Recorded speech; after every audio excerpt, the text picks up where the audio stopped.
বঙ্গোপসাগরের ওই চট্টগ্রামের পোর্টের পানিগুলো লবণ কেন করলেন? এই জন্য লবণ করেছেন, সব নদী নালা খাল বিলের ময়লা আবর্জনাগুলো সব গিয়ে জমা হবে সমুদ্রে, পচা দুর্গন্ধ হবে।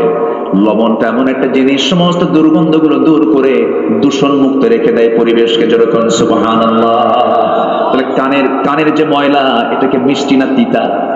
চোখের পানি মিঠা না খরস্রোতা? কি লবণ না মিঠা? লবণ। চোখের পানিকে লবণের জন্য করলেন, বান্দা এই চোখে যেন কোনো ভাইরাস আক্রান্ত না হয়। আল্লাহ রাব্বুল আলামিন মৃত্যু পর্যন্ত চোখের পানিকে লবণের জন্য করে দিয়েছেন, যেন বান্দার চোখে যেন কোনো জীবাণু না প্রবেশ করতে পারে। চোখ নষ্ট হলে পরে সব কাজ বন্ধ হয়ে যাবে। চোখের দাম বলেন তো কোন অংশে কম না অনেক বেশি? অনেক বেশি। চোখ ছাড়া আপনি সুন্দর মেয়ে দেখবেন কেমনে?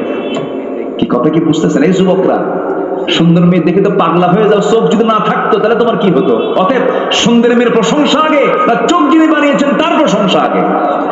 কার প্রশংসা?